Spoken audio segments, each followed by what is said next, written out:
Ateus sempre existiram, e, até Jesus voltar, sempre existirão. No entanto, o neoateísmo é um fenômeno recente. Enquanto os antigos ateus tinham por crença a inexistência de Deus e não iam muito além disso, os novos ateus são ateus militantes. Isso significa que o típico neo-ateu não se satisfaz em apenas não crer em Deus. Ele quer fazer de tudo para levar os outros a não crerem também. O neo-ateu é um evangelista ao contrário. Enquanto os ateus mais sérios não se envolvem em enormes discussões e contendas sobre religião e muito menos incentivavam o ódio ou o preconceito contra os que creem, os neo-ateus seguem uma cartilha que incentiva explicitamente a intolerância religiosa e um ativismo contra todas as religiões, com uma ênfase mais específica que recai ao cristianismo. Os maiores ícones desta nova geração de ateus são o já falecido jornalista Christopher Hitchens, o neurocientista Sam Harris, o filósofo Daniel Dennett e o biólogo Richard Dawkins, que é um nome mais proeminente entre os neo-ateus. Para perceber o tratamento que eles oferecem à religião, basta uma lida em qualquer um de seus vários livros contra a fé. Em seu livro Deus não é grande, Christopher Hitchens assevera, visto que a religião tem provado que ela é unicamente delinquente, nós podemos concluir que a religião não é apenas amoral, mas também imoral. A religião envenena tudo. Além de ser uma ameaça para a civilização, ela é uma ameaça para a sobrevivência da própria espécie humana. Sam Harris nos dá outro belo exemplo de como os neo-ateus devem tratar os religiosos. A ridicularização pública é um princípio. Uma vez que você deixa de lado o tabu que é criticar a fé e exige que as pessoas comecem a falar com sentido, então a capacidade de fazer as certezas religiosas parecerem estúpidas, fará nós começarmos a rir na cara das pessoas que acreditam aquilo que Tom DeLuise, que Pat Robertsons do mundo acreditam. Nós vamos rir deles de uma maneira que será sinônimo de excluí-los dos nossos salões do poder. Os neo-ateus costumam usar muito a Bíblia, embora sempre de forma deturpada e isolada, e apenas para tentar destruí-la. É assim que Richard Dawkins, após comentar sobre algumas atrocidades presentes no Antigo Testamento, descreve o Deus judaico-cristão. O Deus do Antigo Testamento é talvez o personagem mais desagradável da ficção, ciumento e com orgulho, controlador mesquinho, injusto e intransigente, genocida étnico e vingativo, sedento de sangue, perseguidor misógino, homofóbico, racista, infanticida, filicida, pestilento, megalomaníaco, sadomasoquista, malévolo. Aqueles que são acostumados desde a infância ao jeitão dele podem ficar dessensibilizados com o terror que sentem. Acusações contra os cristãos é o que não falta no neoateísmo. Os cristãos são frequentemente atacados por supostamente serem contra o avanço científico, são responsabilizados pelas guerras no mundo e por seguirem um livro obsoleto. Dawkins vai mais adiante e coloca a crença em Deus no mesmo patamar da crença em fadas e gnomos. É realmente um caso grave, que merece ser analisado com mais atenção. O maior e mais rotineiro ataque dos neo-ateus contra os religiosos é baseado na ciência, que é a principal bandeira do neo-ateísmo. Ele sobrevive por meio de frames como fé ou razão, onde somos colocados em uma situação na qual nos vemos forçados a aceitar a fé e rejeitar a razão, ou a aceitar a razão e rejeitar a fé. Trata-se, evidentemente, de um dilema de fachada, expresso através da falácia da falsa dicotomia, que é quando duas proposições são apresentadas como se fossem contraditórias entre si, quando elas podem ser perfeitamente conciliáveis. Grandes homens da ciência foram cristãos, como Pascal, Newton, Copérnico, Faraday, Pasteur, Boyle, Da Vinci, e muitos outros. De fato, praticamente todos os cientistas renomados que nos trouxeram a ciência moderna eram religiosos, e, destes, a esmagadora maioria era cristã. Eles nunca precisaram abdicar a razão para nos dar a ciência que temos hoje. Colocar a fé em conflito com a ciência é somente uma jogada desonesta para tentar sutilmente dizer que para ser a favor da ciência é necessário ser contra a ideia de Deus, embora as duas coisas não sejam realmente conflitantes. A pretensa superioridade intelectual e racional do ateísmo é destruída quando vemos que muitos dos grandes intelectuais e gênios que já pisaram neste planeta criam em Deus. Albert Einstein não era cristão, mas era ateísta.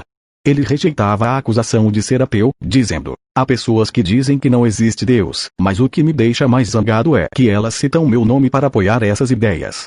Einstein disse também: quero saber como Deus criou o mundo. Não estou interessado neste ou naquele fenômeno, no aspecto deste ou daquele elemento. Quero conhecer os pensamentos de Deus. O resto são detalhes.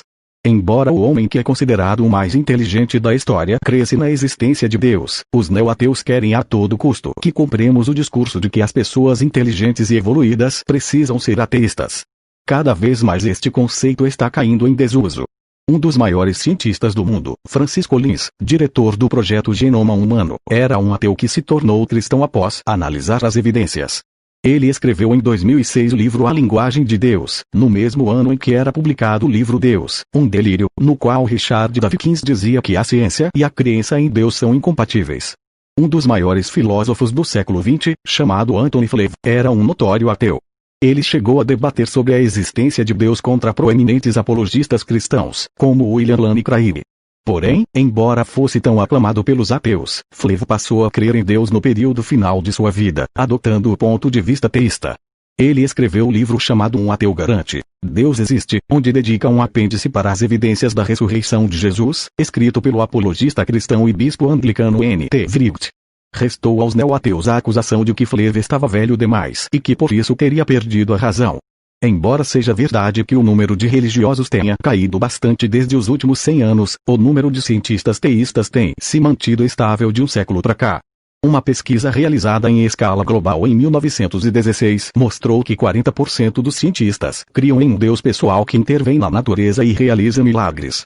A mesma pesquisa foi repetida 81 anos depois, e Alistair McGrath discorreu sobre os resultados. Em 1916, cientistas diligentes foram inquiridos sobre se acreditavam em Deus, especificamente no Deus que se comunica de modo zeloso com a humanidade e a quem se possa orar na expectativa de receber uma resposta.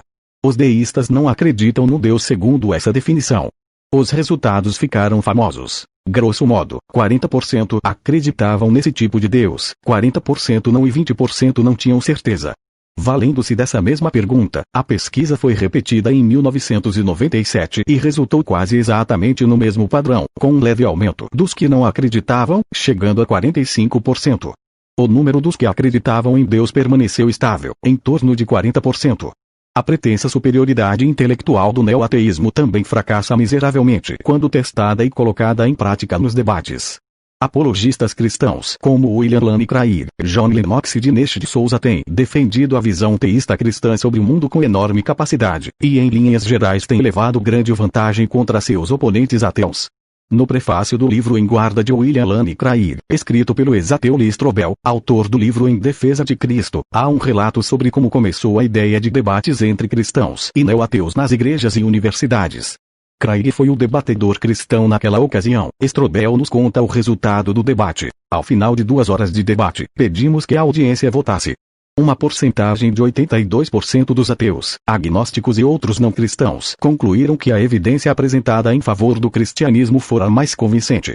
E veja só isto: 47 pessoas chegaram ao debate como ateus, e após ouvir os dois lados, foram embora acreditando na existência de Deus. E mais, nenhuma pessoa sequer se tornou um ateu. A afirmação de que os cristãos têm uma vantagem injusta no mercado de ideias era impressionante. Nós temos a verdade do nosso lado. Isso definitivamente não é compatível com o mundo de fantasia em que ser ateu é ter superioridade intelectual e ser cristão é ser atrasado e irracional. Para evocar que há algum tipo de contradição na relação entre a fé em Deus e a ciência, os neo-ateus apelam para uma falácia histórica conhecida como cientificismo, que é a crença na qual tudo que não pode ser provado cientificamente deve ser rejeitado como falso. Dawkins apela amplamente para essa falácia em seu livro mais famoso, The God Delusion. Para o autor, se Deus não pode ser provado cientificamente, então Deus não existe. Há numerosos problemas com esta presunção. Em primeiro lugar, há muitas coisas que a ciência definitivamente não pode provar, mas que somos todos racionais para aceitá-las mesmo sem a confirmação científica. Em um famoso debate entre o filósofo cristão William Lane Craig e o químico ateu Peter Atkins, este tentou usar o cientificismo para impugnar a crença em Deus, e Craig lhe refutou em seus próprios pressupostos, mostrando-lhe uma série de coisas que não podem ser provadas pela ciência, mas que Atkins, e demais ateus, cria a si mesmo. Em primeiro lugar, verdades lógicas e matemáticas não podem ser provadas cientificamente, porque a ciência pressupõe a lógica e a matemática, e, por isso, tentar prová-las mediante a ciência seria argumentar em círculos. Em segundo lugar, verdades metafísicas também não podem ser provadas cientificamente. Não há como efetivamente provar que há outras mentes além da nossa, ou que o mundo externo é real, ou que o passado não foi criado há 5 minutos aparentando ser mais velho. Não há como provar pela ciência que não estamos em uma Matrix, tal como no famoso e revolucionário filme de ficção científica. Em terceiro lugar, crenças étnicas sobre declarações de valor não podem ser provadas cientificamente. Não é possível provar pela ciência que o que os nazistas fizeram nos campos de concentração foi algo mau, e que o que Madre Teresa fazia era algo bom. Esta concepção não é extraída através puramente do método científico. Em quarto lugar, julgamentos estéticos não podem ser provados cientificamente. O bom e o belo não podem ser colocados em um tubo de ensaio. Não é possível provar que Brad Pitt é belo e Zé do Caixão é feio. Mas não somos irracionais em pensar que isso é verdade. Em quinto lugar, e o caso mais interessante, é que a própria ciência não pode ser provada cientificamente. A ciência está repleta de pressupostos tomados como verdades a priori, tais como, por exemplo, que a velocidade da luz é sempre constante entre quaisquer pontos A e B, em qualquer parte do universo. Os cientistas têm que pressupor para manterem as teorias de pé, e eles não são irracionais por fazerem isso. Finalmente, o maior equívoco do cientificismo é pensar que o ser como Deus precisaria ser provado cientificamente. Isso é por si mesmo algo sem nexo. Se Deus existe, ele está fora do universo, e a ciência é a forma de pesquisar as coisas que estão dentro do universo. Consequentemente, se Deus existe ou não, isso é algo que está fora do alcance da ciência, ela não pode provar que existe, e também não pode provar que não existe. O naturalismo não é mais do que um pressuposto que é tomado como verdade pelos neo-ateus sem qualquer prova. Simplesmente não é possível afirmar cientificamente que existe ou não existe algo a mais que o universo, ou além dele. Afirmar que o universo é tudo o que existe é apenas um pressuposto, uma premissa, e não uma conclusão lógica que siga construções argumentacionais. O famoso escritor cristão C.S. Lewis discorreu sobre essa questão em seu conhecido livro Cristianismo Puro e Simples, onde diz: a ciência funciona a partir da experiência e observa como as coisas se comportam. Todo enunciado científico, por mais complicado que pareça à primeira vista, na verdade significa algo como apontei o telescópio para tal parte do céu às 2h20 min do dia 15 de janeiro e vi tal e tal fenômeno, ou coloquei um pouco deste material num recipiente, aqueci-o a uma temperatura X e tal coisa aconteceu agora. Perguntas como por que algo veio a existir. E será que existe algo de outra espécie, por trás das coisas que a ciência observa? Não são perguntas científicas. Se existe algo por trás, ou ele há de manter-se totalmente desconhecido para o homem ou far-se-á revelar por outros meios. A ciência não pode dizer nem que este ser existe nem que não existe, e os verdadeiros cientistas geralmente não fazem essas declarações. Suponha que a ciência algum dia se tornasse completa, tendo conhecimento total de cada mínimo detalhe do universo. Não é óbvio que perguntas como por que existe um universo? Por que ele continua existindo? E qual o significado de sua existência? Continuariam intactas. Muitos cientistas sérios têm se levantado contra o cientificismo, que, em suas próprias palavras, tem destruído a ciência, permeando-a de pressupostos falsos. Em um artigo de 14 páginas, o cientista Austin L. Hughes, professor de ciências biológicas da Universidade da Carolina do Sul, conclui: de todas as modas e manias na longa história da credulidade humana, o cientificismo em todas as suas formas variadas, desde a cosmologia fantasiosa até a epistemologia evolutiva e ética, aparece entre as mais perigosas, tanto por fingir ser algo muito diferente do que realmente é, quanto por ser concebido para a adesão generalizada e a crítica. A insistência sobre a competência universal da ciência servirá apenas para minar a credibilidade da ciência como um todo. O resultado final será um aumento de ceticismo radical que questiona a capacidade da ciência para tratar até mesmo as questões legitimamente dentro de sua esfera de competência. Deve-se ansiar por um novo iluminismo para derrotar as pretensões desta última superstição. O cientista Ian Hutchinson, doutor em engenharia e ciência nuclear, escreveu um livro inteiro refutando o cientificismo, chamado Monopolizing Knowledge.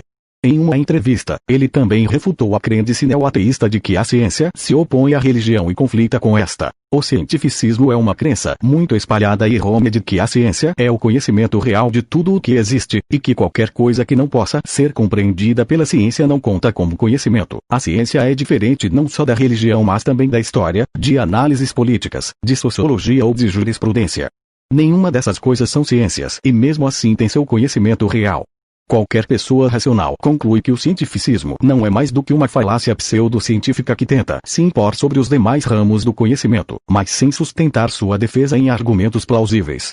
A outra bandeira dos neo-ateus contra a religião é que a religião é a raiz de todos os males, para usar um lema utilizado por Dawkins como o título de um famoso documentário produzido por ele na década passada. Os neo-ateus responsabilizam a religião por quase todos os males do mundo, pelas guerras, pelos genocídios, pelo preconceito, e assim por diante. Para eles, o mundo seria um lugar muito mais feliz e alegre se não houvesse religiosos o poluindo. As acusações são várias e bem famosas: Inquisição, cruzadas, caça às bruxas, confronto no Oriente Médio, etc. O problema com esta argumentação é que, embora a religião tenha sido por vezes usada como panos de fundo para alguém realizar o mal, ela não é a raiz do mal. Ela foi simplesmente um meio utilizável para a ação do mal, um pretexto, e não a causa em si. A maior prova disso é que quando a religião saía de cena, as mortes não cessavam, elas apenas mudavam de causa. Alistair McGrath corretamente observa: Dawkins não consegue entender que, ao rejeitar a ideia de Deus, a sociedade tende a transcendentalizar alternativas, como os ideais de liberdade ou igualdade. Estes se tornam imediatamente autoridades quase divinas, que a ninguém é permitido desafiar. Talvez o exemplo mais familiar seja a Revolução Francesa, um tempo em que as noções tradicionais de Deus foram descartadas como obsoletas e substituídas pelos valores humanos transcendentalizados. Madame Roland foi levada à guilhotina, em 1792, para ser executada sob falsas acusações.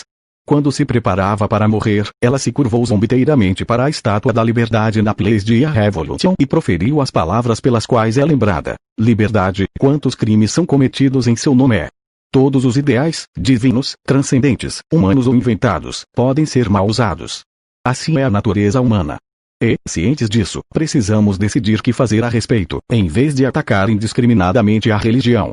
A prova mais clara de que nenhuma pessoa séria poderia jogar na religião a culpa por todos os males do mundo é que os regimes que descartaram a religião, colocando-a para fora da vida pública e até mesmo da vida privada, foram justamente aqueles que mais mataram pessoas inocentes por uma causa.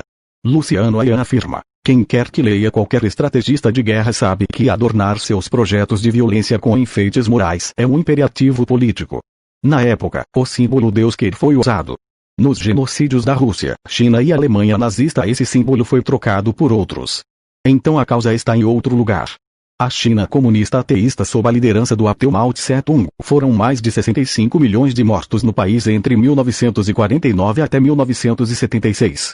Já na União Soviética comunista ateísta sob a liderança do ateu Joseph Stalin, foram mais de 20 milhões de mortos, no famoso Holodomor. Muitos outros morreram sob os regimes genocidas dos ditadores ateístas norte-coreanos, ou na ditadura cubana de Fidel Castro, ou no Camboja, onde o revolucionário comunista ateu Pol Pot exterminou 1,7 milhões de seu próprio povo, dentre os 2,5 milhões existentes. Na Rússia, os ateus invadiam as igrejas ortodoxas, as queimavam e matavam muitos clérigos.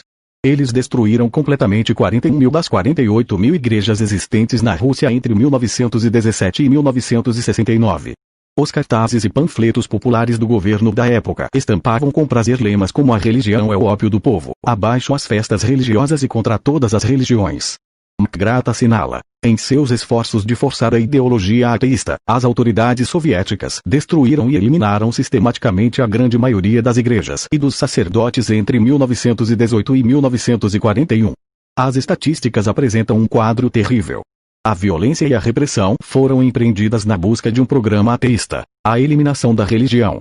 Richard Wurmbrand, um pastor torturado durante esse regime, conta em seu livro suas memórias sobre a religião ateísta colocada em prática pelos comunistas. Nós, crentes, éramos colocados em caixões apenas um pouco maiores do que nós.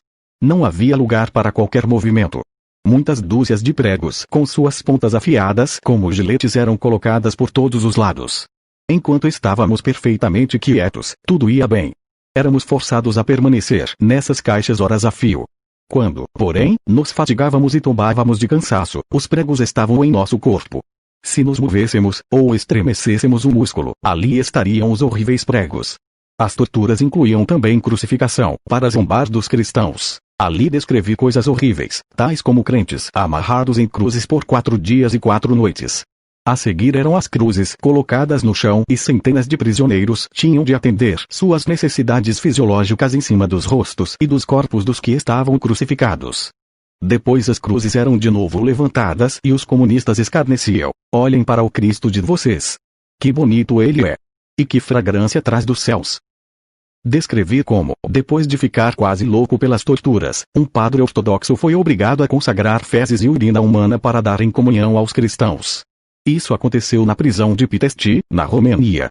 Tudo isso mostra de forma clara e inequívoca que o ateísmo não apenas pode, mas de fato foi usado para o mal, ao longo da história humana. Não é apenas a religião que pode ser o mal utilizável por pessoas inescrupulosas. Os ateístas assassinaram mais de 100 milhões de pessoas no mundo todo, sem falar no estupro de mais de 5 milhões de mulheres, contando apenas o século passado. Os dados são expostos no Livro Negro do Comunismo, Crimes, Terror e Repressão, que é uma obra coletiva de professores e pesquisadores universitários europeus. O livro foi editado por Stepan Courtois, diretor de pesquisas do Centre National de la Recherche Scientifique, CNRS, e seu lançamento ocorreu por ocasião dos 80 anos da Revolução Russa.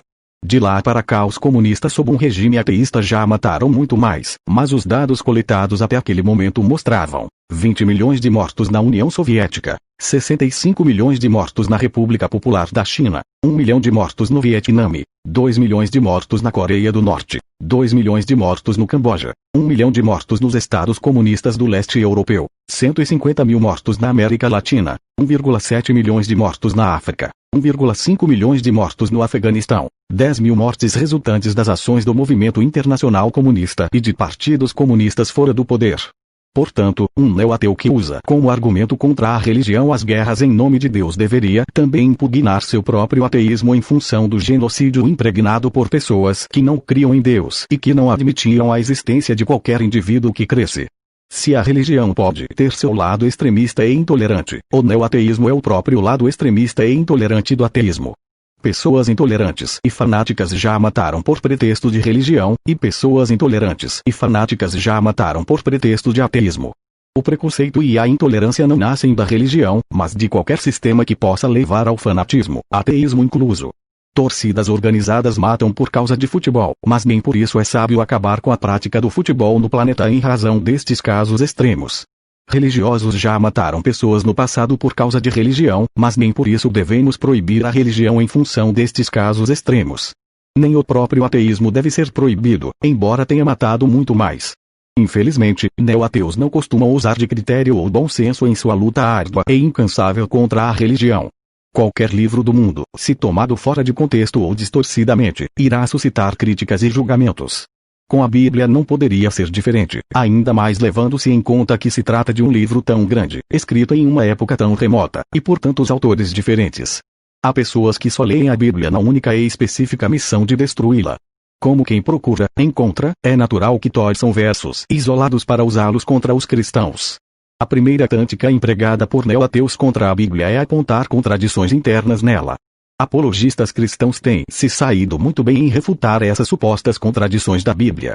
Norman Gensler e Thomas Ove escreveram um manual popular de dúvidas, enigmas e contradições da Bíblia, onde refutam mais de 800 destas supostas contradições. Pip Desertor foi além e refutou todas as 2.000 supostas contradições expostas na Bíblia do cético. A segunda estratégia empregada por neo-ateus é tentar caracterizar o Deus da Bíblia como um monstro moral, se apropriando de certos textos do Antigo Testamento que supostamente retratam um Deus que ensina o ódio, o genocídio e o misoginismo. Paul Copan fez um excelente trabalho nesta área através de seu livro Is God a Moral Monster? Deus é um monstro moral, onde refuta essas alegações com muitas provas históricas e exegéticas que, no fim das contas, sempre se voltam contra os acusadores da Bíblia. A terceira estratégia utilizada por neo-ateus é tentar ridicularizar a Bíblia por ser um livro velho e escrito por homens. Há dois problemas com isso. Primeiro, os livros que os ateus seguem, de Darwin e Dawkins, por exemplo, também foram escritos por homens, e eles não veem problema nisso. Segundo, ser velho ou não ser velho nunca foi critério nenhum para a veracidade de um texto. Não há nenhuma regra lógica que imponha que por um livro ser antigo ele tem que ser falso, ou que por um livro ser uma criação recente ele é necessariamente mais verdadeiro. Esse tipo de ataque contra a Bíblia é puramente falacioso, e sequer merece ser levado a sério. Muito mais poderia ser acrescentado sobre o neo-ateísmo, mas, com base no que foi aqui analisado, torna-se evidente que o neo-ateísmo é uma distorção da realidade concreta, através da manipulação de evidências para acumular cada vez mais técnicas falaciosas que não são muito estimadas pelos acadêmicos, mas que têm um poder impressionante de convencer os de mente mais instável, especialmente entre os mais jovens. Trata-se, portanto, de um sistema perigoso, que precisa ser refutado à luz da lógica, da razão e da verdade, para que não cause ainda mais estragos do que vem causando.